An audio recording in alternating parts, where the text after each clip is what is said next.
और अब बात शेयर बाजार की। रजत, बिल्कुल एक रेंज में कामकाज हो रहा है। 8700 की लेवल को अभी भी होल्ड किए हुए हैं। ये बहुत बेहतर है मार्केट्स के लिए। और आप ये मत देखिए कि इंडेक्स के कंपोनेंट चल रहे कि नहीं, क्योंकि छोटे मझौले शेयर्स इस समय बाजार पे बहुत स्ट्रांगली एक्यूमुलेट होते चले जा रहे हैं और कई शेयर्स तो डबल डिजिट रिटर्न भी दे रहे हैं। आज जो तेजी बनी है उसमें pharma, chemicals, tyre, jewellery sector और साथ ही साथ पेपर शेयर्स पे दमदार रिटर्न्स मिल गए। निफ्टी की बात करें तो सबसे ज़्यादा चढ़ने वाले स्टॉक्स आपको आज फार्मा ही दिखाई देंगे। सिप्ला पे एक बाउंस बैक देखने को मिला। सिप्ला कंप्लीटली आउट परफॉर्म कर रहा है समय इंडाइसिस को। 1.5% की तेजी सिप्ला में। BHEL एक और स्टॉक जहां पर आज ट्रेडिंग मूव काफ़ी स्ट्रांग मिलता हुआ नजर आया। और ITC और बिंदो फार्मा, ये कुछ ऐसे स्ट्रक्चर्स हैं जिन्होंने आज पुल बैक दिया है और जो बाजार को आज स्टेबल करने की कोशिश कर रहे हैं। लेकिन जो मैं छोटे मझौले शेयर्स के बारे में बात करता हूँ उस पर फोकस करते हैं, small cap radar.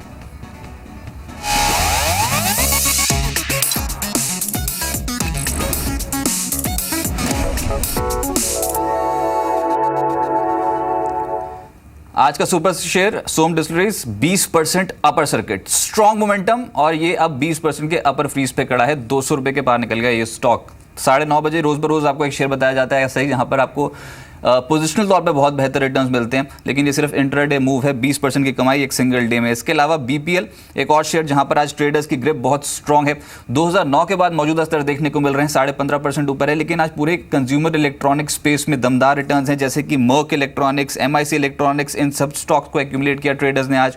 IFB, Lloyd electrical, सब में तेजी है। गीतांजलि जेम्स एक और स्टॉक जो 2 सत्रों में लगभग 38% का मूव ऑलरेडी डिलीवर कर चुका है। आज भी 15%। और ये जो 2 सत्रों का मूव आया है ये साफ तौर पे बेटर रिजल्ट्स के बाद गीतांजलि ने पोस्ट किया है। जेम्स एंड ज्वेलरी स्टॉक्स पिछले 2 दिनों से एक्टिव हैं। TBZ, तारा ज्वेल्स, रेनेसा जैसे स्टॉक्स पे आज भी तेजी देखने को मिल रही है। असाही सॉन्गवॉन ये एक और ट्रेड है जहां पर आज पॉजिटिव अप्रोच रखी है ट्रेडर्स ने, और एक रेंज थी उस रेंज से बाहर निकलने की कोशिश की। मेरे ख्याल से अगस्त से ये रेंज शुरू हुई थी, उससे ऊपर अब ट्रेड कर रहा है। 11% के आसपास की तेजी असाही सॉन्गवॉन में देखने को मिल रही है। पेपर शेयर्स आज यहाँ पर काफ़ी स्ट्रांगली तेज़ी बन रही है। रुचिरा पेपर एक stock, JK paper, west coast paper, इन सब स्टॉक्स को आज ट्रेडर्स ने पॉजिटिवली बाय के साथ ट्रेड किया। साथ ही साथ टायर स्टॉक्स इनमें भी काफ़ी स्ट्रांग मोमेंटम है, जैसे कि C8, Apollo tyres, JK tyre, सभी स्टॉक्स में आज मूव पॉजिटिव मिलता हुआ नजर आया। आशीष अंदानी साहब मेरे साथ इस समय जुड़े। आशीष जी, शुक्रिया अपने समय जी बिजनेस को देने के लिए। तो सबसे पहले तो मार्केट्स पे अप्रोच बताएं। एक रेंज बाउंड सेशन ही देखने को मिलेगा, क्या लगता है आपको? क्या निफ्टी पे कोई ट्रेड बनता है अभी? नहीं, मेरे ख्याल से निफ्टी पे तो अभी वेट एंड वॉच की स्ट्रैटेजी होनी चाहिए। आप देखें पिछले 2 दिन से एक बहुत सीमित दायरे में निफ्टी ट्रेड कर रहा है, अनचार्टेड टेरिटरी में है। ऑलमोस्ट आप देखें जब तक ये 8650 के नीचे नहीं जाता, या अगर हम ऊपर की बात करें 8820 के ऊपर नहीं जाता, तब तक मेरे ख्याल से तो कोई इसमें ट्रेड लेने की ज़रूरत नहीं है। और दूसरी तरफ आप देखें स्टॉक स्पेसिफिक बहुत हो चुका है मार्केट। आप टायर स्टॉक्स को देखें, पिछले कुछ समय से काफ़ी अच्छी तेज़ी में है। जैन इरिगेशन जो मैं अभी डिस्कस भी कर रहा था, काफ़ी अच्छे मोमेंटम में है। तो यहाँ पे जो मार्केट है वो बहुत स्टॉक स्पेसिफिक हो गया। मिड कैप इंडेक्स में हम थोड़ा सा मूवमेंट देख रहे हैं, बट जो लार्ज कैप स्टॉक्स हैं उनमें हम थोड़ा सा लैकलस्टर मूवमेंट या थोड़ा बोलें प्रॉफिट बुकिंग देख रहे हैं। फार्मा स्टॉक दूसरी तरफ अगर हम बात करें तो काफ़ी अच्छा मोमेंटम दे रहे हैं, चूँकि डिफेंसिव स्टॉक माना जाता है उनको, और वही मार्केट अभी उसी मोड में है। तो मेरे ख्याल से एक थोड़ा सा शिफ्ट हुआ है पिछले 1.5-2 महीने की स्ट्रैटेजी में और इस पर्टिकुलर वीक में। तो ये एक थोड़ा सा हेल्दी करेक्शन भी कहा जा सकता है, बट स्टिल देखना पड़ेगा कि फेड की क्या आउटकम रहता है। जो अभी बीच में बातें चल भी रही हैं कि शायद रेट इंक्रीज की फिर से गुंजाइश है, तो वो शायद सारा पूरा एक जो सिस्टम है उसको शिफ्ट कर दे। तो अभी मेरे ख्याल से वेट एंड वॉच की स्ट्रैटेजी यूज़ करनी चाहिए जब तक मार्केट क्लियर कट इंडिकेशन नहीं देता है। Fresh position mainly in the large cap stock और फ्रंट लाइन स्टॉक तो बनाना थोड़ा सा अवॉइड करना चाहिए। अगर कहीं प्रॉफिट मिल रहा है as a trader definitely profit book करना चाहिए। चलिए, लेकिन अब दबाव बढ़ा है और दिन के निचले स्तर पे पहुंच गए हैं 8718 के लेवल पे, यानी ऊपरी स्तरों पे साफ तौर पे प्रेशर है मार्केट्स पे। लेकिन जो स्टॉक्स चल रहे हैं फिर से मैं उसी पे लौटूंगा। BPL या फिर Mirc electronics, IFB industries, Lloyd electrical, Fedders Lloyd, आज सूची बहुत लंबी है। Consumer electronic, consumer durable space में खरीदारी हो रही है। आपके रडार पर कोई स्टॉक है सर? BPL एक ऐसा स्टॉक है जो काफ़ी ट्रेडर्स फेवरेट भी रहता है। जब भी इसमें मूवमेंट आती है, आप इसका अगर पैटर्न देखें तो जब भी इसमें एक मूवमेंट आती है तो 3-4 दिन तक इसकी मूवमेंट चलती है। दूसरी चीज़ अगर आप चार्ट्स पे देखें 45-48 के ऊपर जब से इस पर्टिकुलर स्टॉक ने ब्रेकआउट दिया तब से बहुत स्ट्रॉन्ग मोमेंटम में आ गए, जो एक इसका बहुत रेजिस्टेंस लेवल था। अगर आप इसके ईयरली चार्ट्स भी देखें तो कई समय से 48-50 के जोन को ब्रेक नहीं कर रहा था, जो उसने ब्रेक किया है। मुझे लगता है ये मूव जो है ट्रेडर्स को शायद 75-80 तक लेके जा सकती है। तो अगर कोई ट्रेडर इसमें पोजीशन बनाना चाहता है तो एक स्टॉप लॉस मेंटेन करे 56 के आसपास का, और जो पहला टारगेट आता है वो 68 का, नेक्स्ट टारगेट 75 का दिखता है। तो बीपीएल एक ऐसा स्टॉक है जो मेरे ख्याल से ट्रेडर्स पर्सपेक्टिव से काफ़ी अच्छा मोमेंटम पिक कर सकता है। फंडामेंटली मुझे नहीं लगता कोई खास इसमें न्यूज़ ऐसी आई है, क्योंकि कंपनी के फंडामेंटल्स अभी भी कोई ज़्यादा इम्प्रूव नहीं हुए हैं। तो बीपीएल मेरे ख्याल से एक ऐसा स्टॉक है जो ट्रेडर्स फेवरेट हो सकता है, उस पर थोड़ी नज़र बनाई जा सकती है। ऑनलाइन बिजनेस अगर सुधरता है बीपीएल का टाइप्स के जरिए, तो वो एक बहुत बड़ा ट्रिगर बीपीएल के लिए बनता हुआ नजर आएगा। लेकिन इसी स्पेस से आईएफबी इंडस्ट्रीज का चार्ट देख के बताएं सर। ये एक रेंज में बन रहा था, लेकिन अब बहुत स्मार्टली गेन कर रहा है। इनफैक्ट मार्च 2016 के बाद मौजूदा स्तरों पे पहुंचता हुआ नजर आया। आईएफबी इंडस्ट्रीज पे वॉल्यूम्स बहुत स्ट्रांग है आज, क्या खरीदा जा सकता है? नहीं, डेफिनेटली अगर आप इसका चार्ट देखें तो ऑलमोस्ट पिछले 1.5-2 महीने से एक बहुत स्ट्रिक्ट रेंज में था। 2-5 रुपये एक दिन का मूवमेंट से ज़्यादा होता नहीं था, और आज इसमें बहुत सडन मूवमेंट आया है। ये मूवमेंट मुझे लगता है कि जब तक हम 422-425 का लेवल ब्रेक होते हुए नहीं देखते हैं, जो पिछला रेजिस्टेंस भी था, पास्ट में भी उसी लेवल से रिवर्सल आया था इस पर्टिकुलर स्टॉक में, तो जब तक हम 422-425 के लेवल को डिसाइसिवली ब्रेक होते नहीं देखते हैं, यहाँ पे फ्रेश पोजीशन बनाना तो मुश्किल है। अगर किसी ट्रेडर ने ऑलरेडी लेके रखा हुआ है स्टॉक, तो एक स्टॉप लॉस जो बनता है इमीडिएट बेसिस पे वो 410 रुपये के आसपास का बनता है। तो अगर आपकी ऑलरेडी होल्डिंग है तो 410 के स्टॉप लॉस के साथ इसको होल्ड करके रखें। फ्रेश पोजीशन बनानी है तो 422-425 के ऊपर का अगर ब्रेकआउट मिलता है तो डेफिनेटली इसमें एक फ्रेश पोजीशन बना सकते हैं। वॉल्यूम सपोर्टिव है इस पर्टिकुलर स्टॉक के मूवमेंट में, जो एक बहुत पॉजिटिव ट्रिगर होता है किसी भी स्टॉक को जब अगर एक मोमेंटम ब्रेकआउट आता है। तो 422-425 के ऊपर फ्रेश पोजीशन बनाएं। ऑलरेडी अगर आपकी पोजीशन है तो 410 रुपये के स्टॉप लॉस के साथ बिल्कुल होल्ड करके रखें इस पर्टिकुलर स्टॉक को। पेपर शेयर्स में खरीदारी हो रही है। JK paper, west coast, Ruchira paper जैसे स्टॉक्स जो वो काफ़ी एक्टिव हैं इस गिरते बाजार पे। 10% अब 10 रुपये अब निफ्टी 10 पॉइंट माफ कीजिएगा निफ्टी नीचे आ चुका है। लेकिन ये जो पेपर स्टॉक्स हैं यहाँ पर नए हाईज बन रहे हैं आज के सत्र में। रुचिरा, जेके पेपर, वेस्ट कोस्ट पेपर, कोई स्टॉक आपको पसंद है सर? वेस्ट कोस्ट पेपर जो है इसमें बहुत अच्छा पैटर्न मुझे दिखा है, ब्रेकआउट बहुत अच्छा आया है। स्टॉक जो है अपने 100 रुपये के रेजिस्टेंस को ब्रेक करके वॉल्यूम्स के साथ ऊपर आया है। मुझे लगता है इस पर्टिकुलर स्टॉक में जो नेक्स्ट टारगेट बनता है वो 120-125 की रेंज में बनता है। तो डेफिनेटली ट्रेडर्स इसको बाय कर सकते हैं। एक स्टॉप लॉस अगर मेंटेन करें 97 के आसपास का स्टॉप लॉस मेंटेन कर सकते हैं, जो उसका शॉर्ट टर्म मूविंग एवरेज भी है। दूसरी तरफ अगर आप इसके चार्ट को वीकली या मंथली बेसिस पे देखें तो क्लियरली एक ब्रेकआउट हुआ है, एक मल्टी ईयर रेजिस्टेंस लेवल के ऊपर इस पर्टिकुलर स्टॉक ने ब्रेकआउट दिया है। तो डेली, वीकली, मंथली तीनों चार्ट्स पे बहुत अच्छा ब्रेकआउट ये पर्टिकुलर स्टॉक दे रहा है। वॉल्यूम्स भी काफ़ी सपोर्टिव हैं। तो मेरे ख्याल से 120-125 का लेवल इस पर्टिकुलर स्टॉक में देखा जा सकता है। 97 के आसपास का स्टॉप लॉस बना है। चलिए, और कुछ स्टॉक्स जहाँ पर आज मूव पॉजिटिव है उसमें फिर से केमिकल शेयर्स जो हैं वहाँ पर अच्छी तेज़ी बन रही है। बोडल केमिकल जैसे स्टॉक्स पिछले 2 ट्रेडिंग सेशंस में कंप्लीटली आउट परफॉर्म करके गए मार्केट्स को। इसके अलावा किरी इंडस्ट्रीज, सुदर्शन केमिकल सभी एक्टिव हैं। बोडल और किरी इंडस्ट्रीज कैसे लग रहे हैं आपको सर? किरी इंडस्ट्री में हमने कल भी मेरे ख्याल से मूवमेंट देखा था। बोडल केमिकल कल भी काफ़ी केमिकल स्टॉक्स तेज थे, तो मेरे ख्याल से ये रैली थोड़ी और सस्टेन करेगी।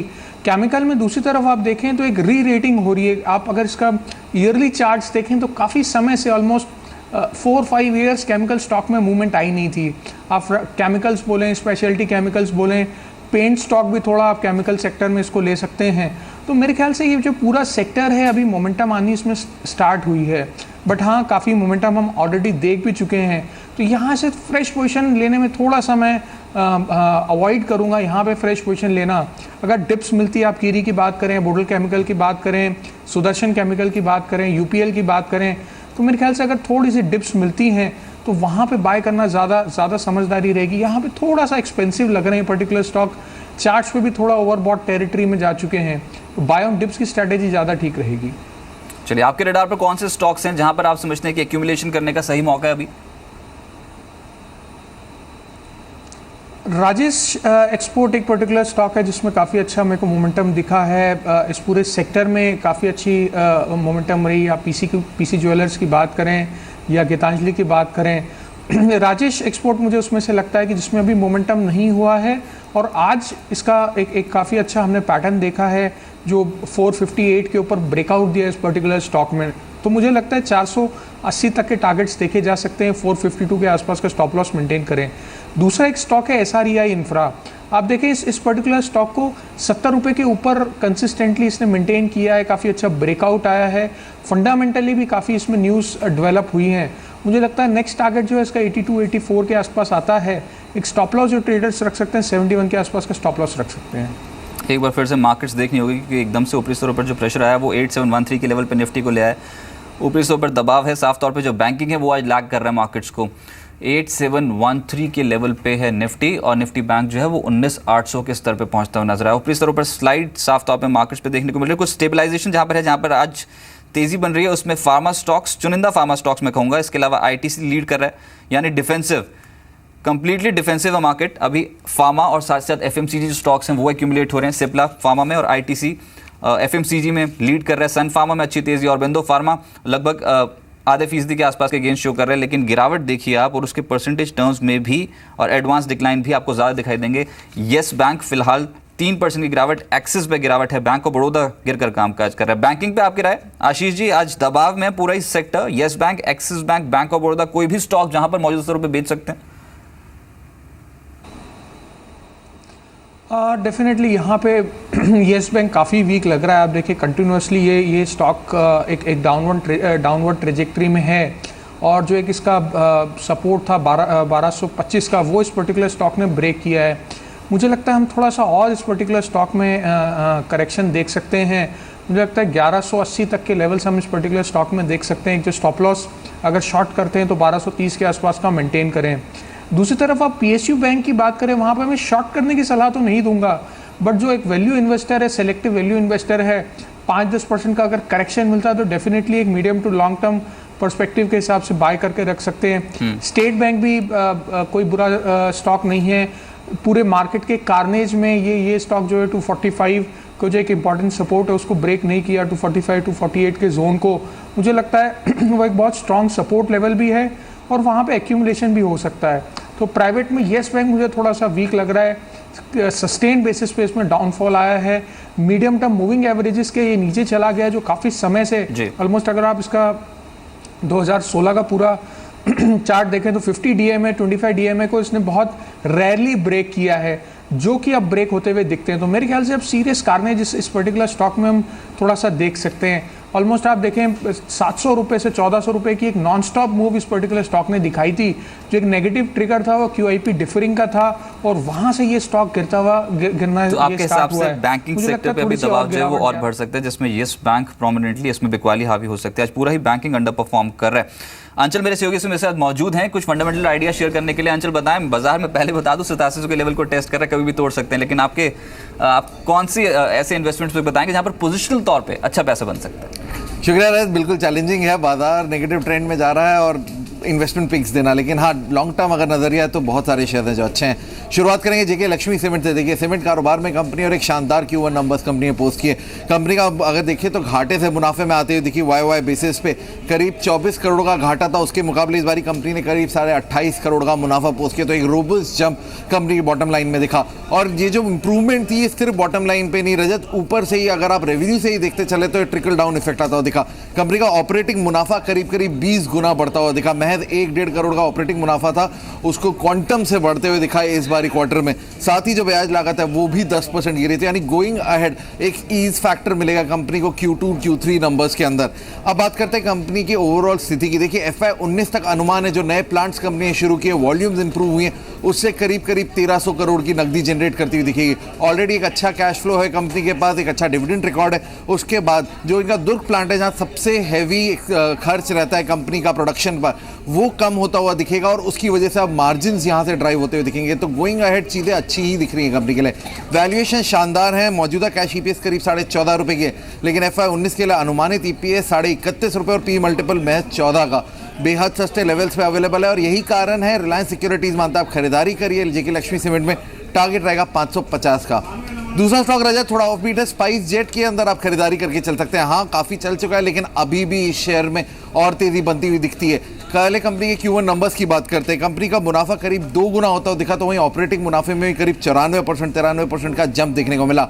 हाईलाइट थी कंपनी की ब्याज लागत। अगर आप YoY बेसिस पे देखें तो कंपनी की इंटरेस्ट कॉस्ट करीब 25% गिरी, तो वहीं Q-on-Q बेसिस पे 54% गिरी। तो यानी जो इंटरेस्ट कॉस्ट ईज हो रही है उसका फायदा बॉटम लाइन में साफ देखने को मिला और आगे भी देखने को मिल सकता है। ETF के प्राइसेस में कमी से कंपनी के मार्जिन अच्छे रहे हैं और एक अच्छी चीज़ ये थी, एक साल पहले तक जो हेवी डिस्काउंट्स की वजह से कंपनी की एवरेज टिकट कॉस्ट थी घट गई थी, वो अब वापस से 2 गुना बढ़ती हुई दिखी है बीते 1 साल में। तो रोबस्ट नंबर्स, आगे के लिए विजिबिलिटी स्ट्रॉन्ग वैल्यूएशन है कंपनी के। EPS कंपनी की अभी करीब 9.25 रुपये की और FY18 के लिए अनुमानित EPS करीब 14.5 रुपये और P मल्टीपल महज 4.6 का। रजत, सेक्टर में 3 दिग्गज कंपनियां, तीनों में से सबसे सस्ते लेवल्स पे शेयर अवेलेबल है, सबसे अच्छी वैल्यूएशंस कमांड कर रहा है और यही कारण है BNK सिक्योरिटी मानता है आप खरीदारी करिए स्पाइसजेट में। 150 तक के लक्ष्य आपको आने वाले दिनों में दिखेंगे। चलिए, बहुत शुक्रिया ये दोनों ही शेयर्स हम तक पहुंचाने के लिए। बहुत इंटरेस्टिंग है। देखिए, आज करेंसी मार्केट्स पे जो डेवलपमेंट हो रही है, सुबह खबर ये थी कि वाणिज्य मंत्रालय और वित्त मंत्रालय की अगले हफ्ते रुपए को लेकर बैठक है और वाणिज्य मंत्रालय चाहता है कि रुपए का डिवैल्यूएशन किया जाए जिससे एक्सपोर्ट्स में बढ़ोतरी हो। लेकिन अभी खबर ये आई है कि रुपए की डिवैल्यूएशन की कोई भी योजना नहीं है। ये फाइनेंस मिनिस्ट्रियल ऑफिशियल का कहना है। रुपए की कोई निर्धारित वैल्यू नहीं है, ओपन मार्केट सिस्टम है। तो उसके बाद बाजार स्लिप कर रहा था, लेकिन निचले स्तर से फिर से रिकवर करता हुआ नजर आया। तो बहुत इंटरेस्टिंग डेवलपमेंट जो है वो करेंसी मार्केट्स पे हो रही है। देखते हैं यहाँ पर किस तरीके से पैन आउट होती है। लेकिन जो सुबह की खबर है अब वो बिल्कुल पलटती हुई नजर आ रही है। पर देखते हैं, इस पर क्लैरिटी बहुत ज़रूरी है और फाइनेंस मिनिस्ट्री को इस पर क्लैरिटी देनी चाहिए।